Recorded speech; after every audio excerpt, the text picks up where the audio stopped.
ज्योतिष के वीडियो सबसे पहले देखने के लिए सब्सक्राइब करें एस्ट्रोडिफाई चैनल को और नोटिफिकेशन के लिए दबाएं इस बेल आइकन को। नमस्कार, आप सभी दर्शकों का एस्ट्रोडिफाई पर हार्दिक स्वागत है। आज हमारा ये पंचांग में चौथा भाग है जिसमें हम जान रहे हैं कि नक्षत्र और योग क्या होते हैं, इनको कैसे निकाला जाता है, कितने प्रकार के होते हैं और ये क्या दिखाते हैं, हमारे जीवन में इनका क्या महत्व है और किन किन चीज़ों को ये संबोधित करते हैं। इससे पहले मैंने ऑलरेडी वार, तिथि और करण के ऊपर विस्तार से चर्चा की है। उन वीडियोस को यदि आपने नहीं देखा है तो आप उसको देखें। पंचांग बहुत महत्वपूर्ण है, अधिकतम समय लोग इसको नज़रअंदाज करते हैं। पहले भी मैं दोहरा चुका हूँ कि पंचांग कुंडली में अति महत्वपूर्ण होता है। 50 से 60% आप गणना यानी एनालिसिस एंड प्रिडिक्शन सिर्फ पंचांग से ही कर सकते हैं, और जो बड़ा सिंपल है, पर यदि आप उसको नज़रअंदाज करके बाकी कुंडलियों की चीज़ों पर ही फोकस देने लगेंगे तो बहुत बड़ा हिस्सा गणना में छूट जाता है। तो पंचांग के ऊपर और पहले भी बेसिक के जो वीडियोस बनाए हैं उनका कार्ड सेक्शन में और डिस्क्रिप्शन में लिंक दिया हुआ है प्लेलिस्ट का, आप उसको ज़रूर देखें। तो आइए अपने इस वीडियो को शुरू करते हैं।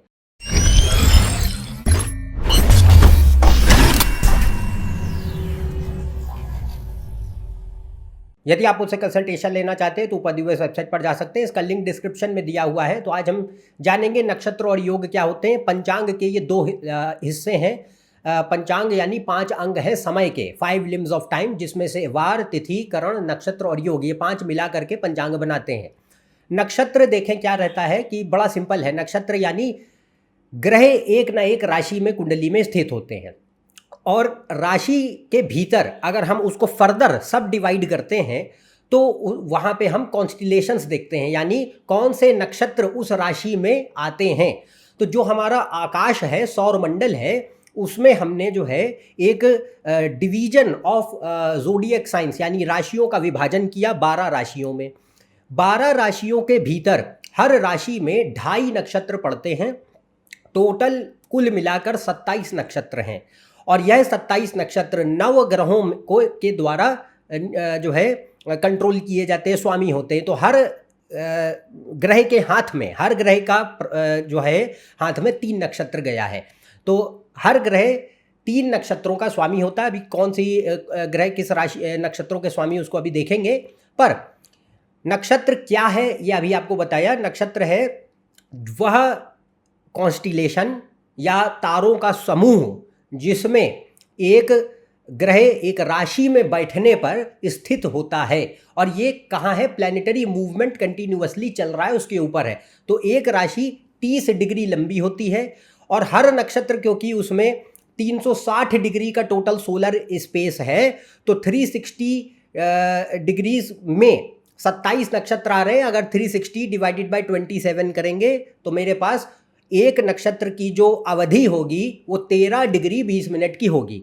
तो 13 डिग्री 20 मिनट लंबा एक नक्षत्र होता है, और ऐसे कुल मिलाकर 27 नक्षत्र 360 डिग्री का सोलर स्काई क्रिएट करते हैं। तो एक राशि हुई, उसमें 2.5 नक्षत्र हुए, और हर राशि 30 डिग्री की और नक्षत्र 13 डिग्री 20 मिनट का। नक्षत्रों को भी हम फर्दर सब डिवाइड करते हैं 4 पदों में, जो कि 3 डिग्री 20 मिनट लंबे होते हैं। तो हर नक्षत्र में भी 4 सब डिवीजन है। उनको भी अगर हम फर्दर डिटेल में देखेंगे तो 4 पदों में विभाजित कर दिया जाता है, और उन 4 पदों का हर पद का एक जो अवधि होती है वो 3 डिग्री 20 मिनट की होगी। पर जैसा कि मैंने आपको अभी बताया कि हर ग्रह कुंडली में किसी न किसी राशि में होगा, तो किसी न किसी नक्षत्र में होगा और किसी न किसी पद में होगा। पर हम सबसे ज़्यादा महत्ता चंद्रमा और लग्न के स्वामी के नक्षत्र को देते हैं, खास तौर से चंद्र और लग्न के नक्षत्र को। तो ये कुंडली में सबसे ज़्यादा महत्वपूर्ण माने गए हैं।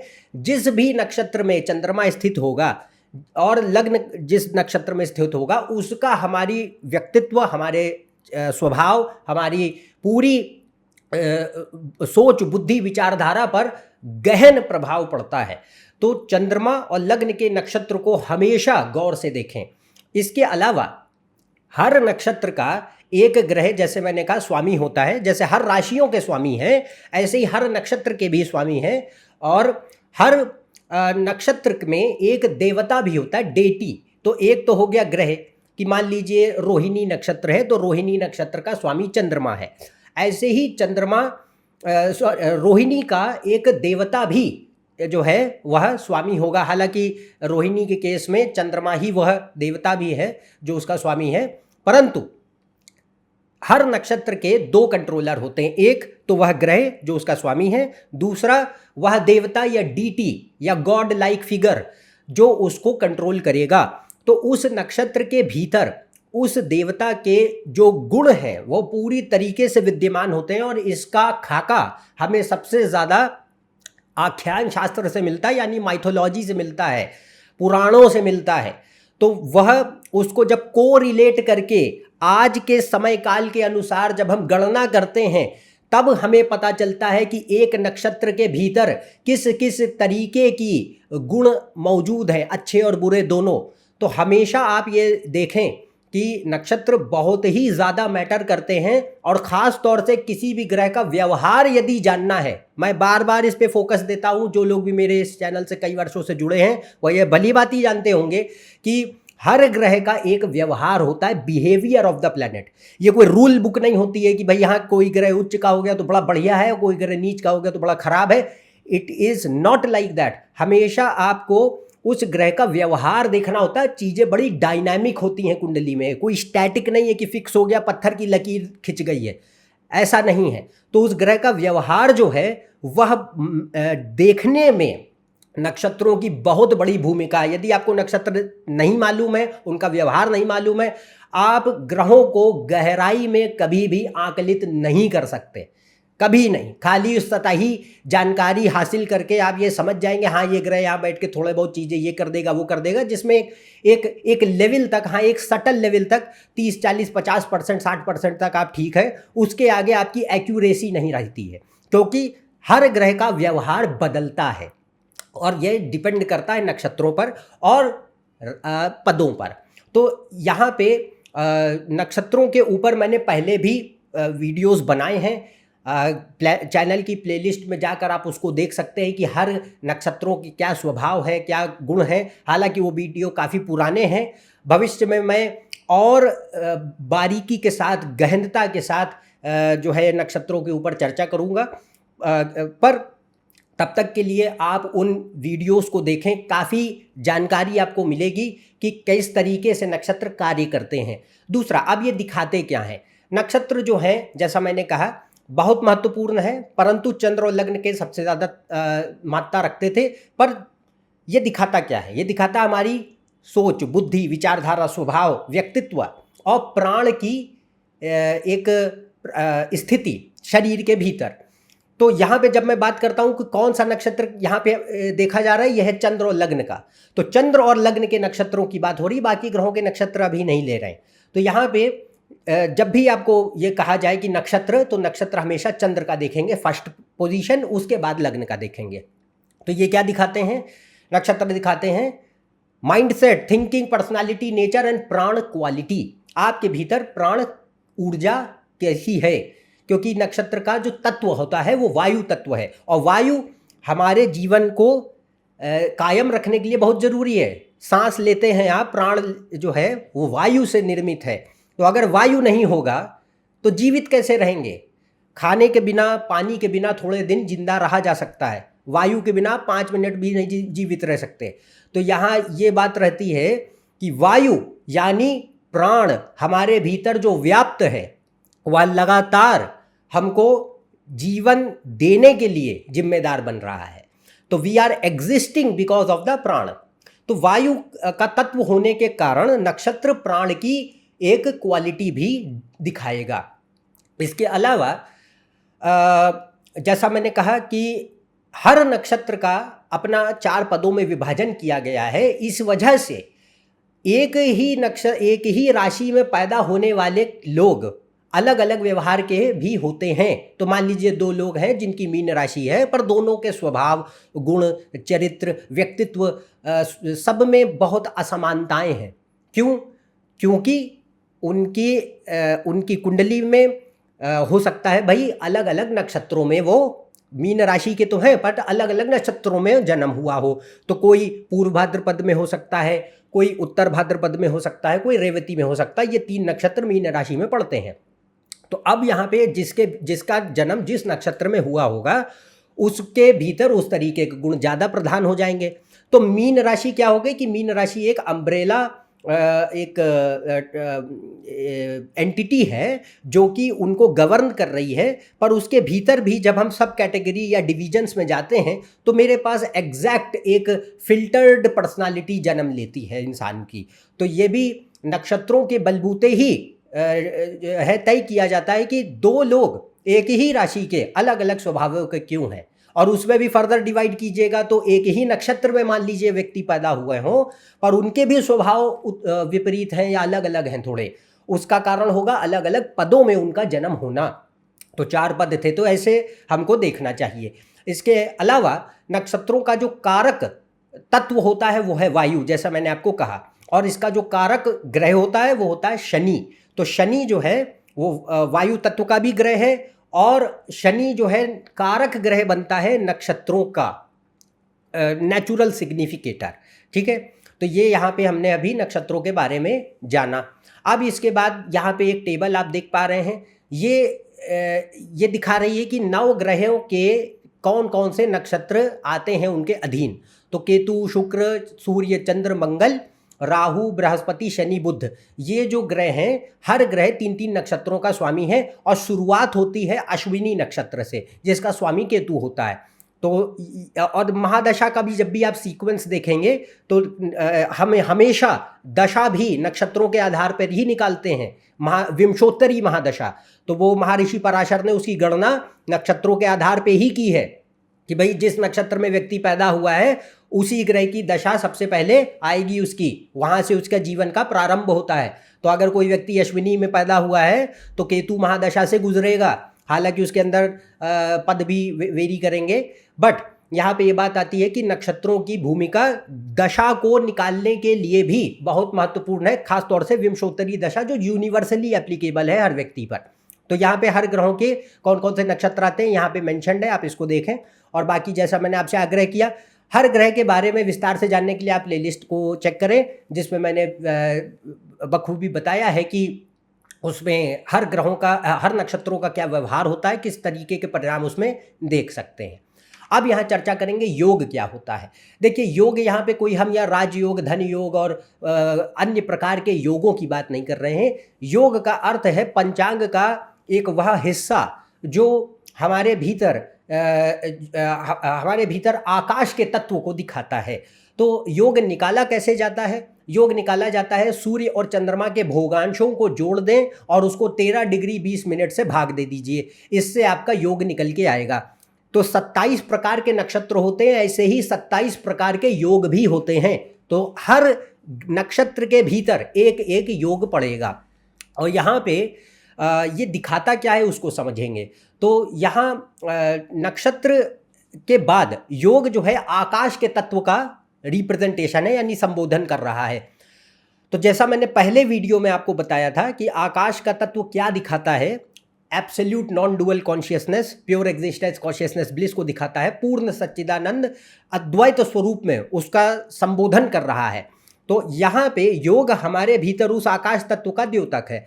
तो यहाँ परिस्थिति ये बनती है कि योग represents the interaction of the person with the maya. तो हमारा जो संसार है, भौतिक जगत है, उससे किस प्रकार का हमारा एक संबंध स्थापित होता है, एक व्यक्तिगत संबंध, वह योग दिखाता है। इसके अलावा योग जो है ये आध्यात्मिक जीवन के लिए बहुत महत्वपूर्ण है, क्योंकि आकाश तत्व क्या था? आकाश तत्व कारक होता है हमारे भीतर की पूर्ण शुद्ध चेतना का, एब्सोल्यूट कॉन्शियसनेस। अब यहाँ पे इस बात को गौर से समझें कि एक होती है एब्सोल्यूट कॉन्शियसनेस जो कि मिनिमलिस्टिकली रिक्वायर्ड है जीवन देने के लिए। ये ऑलरेडी पहले वीडियो में चर्चा की जा चुकी है कि एक बेसिक मिनिमम आपको रिक्वायर्ड होता है कि भाई इतना मिनिमम है कि जीवन ठहर पाए। जैसे फॉर एग्जांपल कि भाई एक बिजली के उपकरण होते हैं, उनको मिनिमम करंट, मिनिमम वोल्टेज की रिक्वायरमेंट होती है। अगर उतना मिनिमम वोल्टेज, मिनिमम करंट नहीं दोगे तो वो नहीं चलेंगे। ऐसे ही यहाँ पर योग एब्सोल्यूट कॉन्शियसनेस जो होती है वो मिनिमम रिक्वायरमेंट जितनी है कि भाई इतनी मिनिमम तो चाहिए ताकि जीवन संभव हो पाए, प्राणी जिंदा रह सके, इतनी तो चाहिए। उसके बाद आता है वेरिएशन, किसी में वह बढ़ी हुई होगी, किसी में बिल्कुल थोड़ी होगी, किसी में बिल्कुल ही बेसिक मिनिमम जितनी चाहिए थी उतनी ही होगी। ये मनुष्यों और हर प्राणियों की बात हो रही है। तो यहाँ पे जिस व्यक्ति के भीतर शुद्ध अद्वैत चेतना का स्वरूप बढ़ा हुआ होता है, बेसिक मिनिमम पे नहीं, उससे थोड़ा ऊपर है, तो उसका तादात्म्य उतना ही ज्यादा आकाश से बढ़ता जाएगा। यानी सेल्फ इंट्रोस्पेक्शन, आत्मबोध, आत्मज्ञान और माया के परे सत्य को जानने की जिज्ञासा जन्म लेती है। तो यहाँ कंडीशन ये आती है कि आपका जो एक स्वभाव है वह धर्म और मोक्ष के प्रति, आध्यात्म के प्रति बढ़ता जाता है यदि आकाश का तत्व बढ़ रहा है। और ये निर्भर किस पे कर रहा है? योग के ऊपर।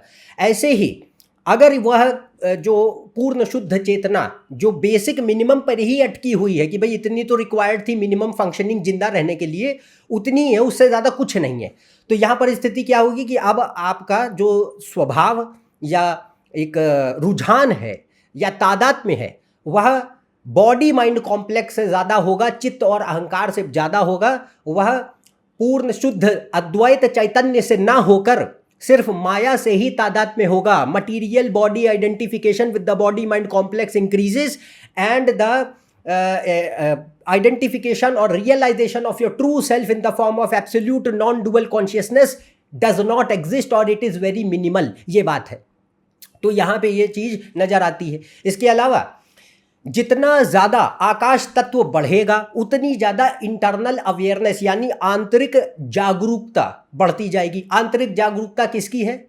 आपके खुद के शुद्ध स्वरूप की। हु एम आई रियली, आत्मा का तत्व है या मैं एक मन और अहंकार और बुद्धि और शरीर से जुड़ा हुआ प्राणी मात्र हूं। ये जो आइडेंटिफिकेशन है, ये जो चीज आती है, ये भी जो डाइवर्जन या वेरिएशन है, ये योग के द्वारा पैदा होता है। तो यहाँ पे ये बात को जरूर देखें कि योग की स्थिति हमको ये बताएगी। हालांकि इसके लिए दूसरे ग्रह भी जिम्मेदार होते हैं। कुंडली में आप लग्न को देखेंगे, चंद्र को देखेंगे, बृहस्पति को देखेंगे, तो इसके लिए अन्य ग्रह भी काफ़ी हद तक महत्वपूर्ण है। पर योग का स्वामी जिस स्थिति में मौजूद होगा कुंडली में, वो ये बताएगा कि how much the person is internally self aware. आंतरिक जागरूकता अपने शुद्ध स्वरूप के प्रति कितनी ज़्यादा है उस व्यक्ति के भीतर, ये दिखाता है। तो ये फर्क दिखाता है कि क्या आप जो है एक इंक्लिनेशन टूवर्ड्स एब्सोल्यूट रियलिटी की ओर रख रहे हैं, धर्म अध्यात्म यानी स्पिरिचुअलिटी फिलोसॉफिकल अप्रोच रख रहे हैं towards knowing your own self, true self, और ज़्यादा हमारा रुझान माया के प्रति बढ़ता जा रहा है, हीडोनिज्म मटीरियलिज्म इंक्रीज करते चले जा रहे हैं, ये चीज़ नजर आती है। तो यहाँ योग का बहुत बड़ा सिग्निफिकेंस है, बहुत बड़ा महत्व है, जिसको आप जरूर देखें। तो अगर हम ये पंचांग को नज़रअंदाज कर दें तो ये इतनी बड़ी जानकारी कभी सामने ही नहीं आएगी। आप खाली बस अटकलें लगाते रहेंगे कि कुंडली में क्या योग बन रहे हैं, ये हो रहा है, वो हो रहा है, और उसमें भी इतने कॉम्प्लिकेशन क्रिएट हो जाएंगे कुंडली देखते देखते कि आधे से ज़्यादा टाइम इतना मिक्स हो जाता है कि समझ ही नहीं आता कि व्हाट इज़ द कंक्लूजन, निष्कर्ष क्या है। तो इस बात को देखा जाएगा। अच्छा, यही योग ये भी बताता है कि व्यक्ति का कितना ज़्यादा रुझान धर्म, अर्थ, काम और मोक्ष के प्रति है। तो जितना इंटरनल सेल्फ अवेयरनेस बढ़ती जाएगी उतना ज़्यादा धर्म और मोक्ष बढ़ते जाएंगे, और जितना वो घटती जाएगी उतना ज़्यादा काम और अर्थ बढ़ते चले जाएंगे। तो यही फर्क दिखाता है कि whether a person is spiritual और material, whether a person is philosophical और टोटली हीडोनिस्टिक, ये चीज़ नज़र आती है। अब इसका जो तत्व होता है योग का, आकाश तत्व है जैसा मैंने बताया, और कारक ग्रह कौन है? गुरु। जो पहला हमने पंचांग का पहले पार्ट में जिसमें वार की चर्चा की थी, उसमें मैंने आपको एक चार्ट टेबल फ्लो चार्ट दिखाया था। उस फ्लो चार्ट में आप देखेंगे तो गुरु आकाश का तत्व है, और सूर्य और चंद्रमा के भोगांशों को जोड़कर आकाश का निर्माण हो रहा है। तो वो आप वो चार्ट अगर आपने नहीं देखा तो आप उसको पहले वीडियो में देख सकते हैं पंचांग के।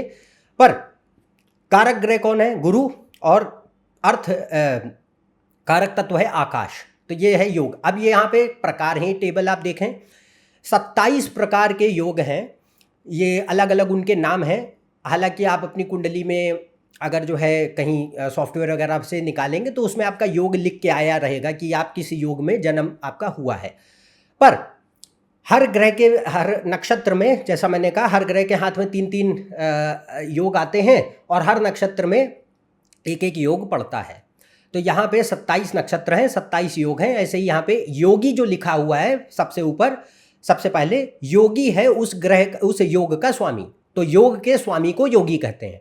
तो यहाँ पे विषुकुंभ, गंड और परिग्रह आप देखें, इनका स्वामी शनि है, क्योंकि ये शनि के नक्षत्रों में ये योग आ रहे हैं। पुष्य, अनुराधा और उत्तर भाद्रपद शनि के नक्षत्र हैं। इनमें ये 3 योग पड़ रहे हैं जिनका स्वामी शनि बनेगा, यानी हम शनि को योगी ग्रह कहेंगे। तो lord of the yoga is yogi. ऐसे ही बाकी ग्रहों को लिस्ट यहाँ दी हुई है। अब अवियोगी क्या है? अवियोगी है वो ग्रह जो उसका जस्ट अपोजिट नेचर का है, यानी शत्रु है। तो यहाँ पे निकालते कैसे?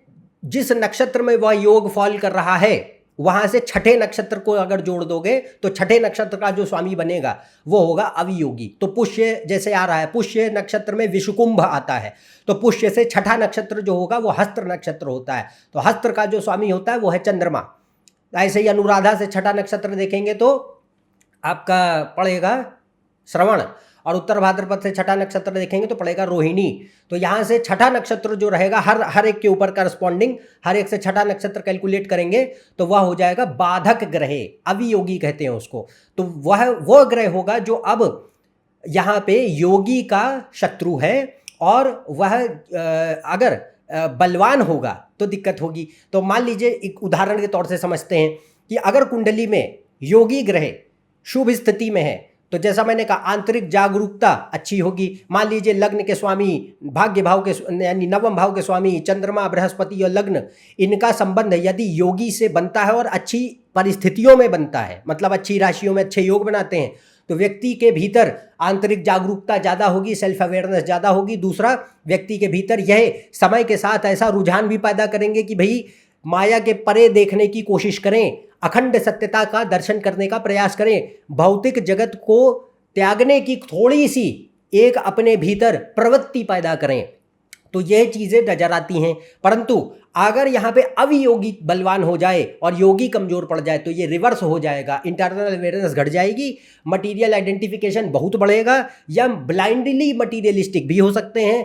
एक होता है कि टोटल आपका कोई इस तरीके की बातों में विश्वास ही नहीं है, and you live your life completely immersed in luxuries, wealth, pleasures and chasing the Maya blindly towards the end of your life. पूरा जीवन इसी में कट के मृत्यु को व्यक्ति प्राप्त हो जाता है। तो ये परिस्थिति निर्भर करती है कि योगी ग्रह बेहतर है या बेकार, और अवियोगी ताकतवर है या कमजोर। तो यहाँ पे ये चीज़ को आपको देखनी होगी, कुंडली में कैसी स्थिति में ये ग्रह बैठे हैं। तो ये अभी आपको हमने टेबल आपको दिखाई। अब यहाँ पे दोनों का क्या मतलब नक्षत्र और योग क्या दिखाते हैं, कैसे निकालते हैं, वो सब आपको बता दिया। काफ़ी हद तक आप जो है समझ पाए होंगे। तो आज हमने पंचांग को लगभग पूरा कर दिया है। अब पंचांग का एक आखिरी हिस्सा बचेगा जिसको हम अगले वीडियो में लेंगे। उसमें हम जानेंगे कि पंचांग दोष क्या होता है। कई प्रकार के दोष भी बनते हैं, तो वह किस परिस्थितियों में बनते हैं। कुछ एक और भी स्थितियां हैं विशेष जो दोष नहीं कहलाती पर अशुभ स्थितियां होती हैं, जो यदि कुंडली में मौजूद हैं तो परेशानियां पैदा करेंगी, समस्याएं देंगी। तो उनको अगले वीडियो में समझेंगे। और ग्रह दोष भी किन परिस्थितियों में बनते हैं, एक होते हैं पंचांग दोष, एक होते हैं ग्रह दोष। तो ये कब बनते हैं, कैसी स्थितियों में बनते हैं, इन्हें कैसे जज किया जाता है, ये अगले वीडियो में जानेंगे। तो अभी हमने जो है यहाँ पे पूरे भली भांति समझा कि नक्षत्र और योग क्या है, क्या दिखाते हैं, कैसे निकालते हैं और कितने प्रकार के हैं, कौन इनके स्वामी हैं। तो यदि आप मेरे इस चैनल पर नए हैं, नीचे दिए हुए सब्सक्राइब बटन पर सब्सक्राइब कीजिए। ज़्यादा जानकारी के लिए मेरी वेबसाइट और फेसबुक पेज और इंस्टाग्राम पे भी जा सकते हैं। अन्यथा हम आपसे अगले वीडियो में फिर से मिलेंगे। तब तक के लिए आज्ञा दें। नमस्कार और धन्यवाद।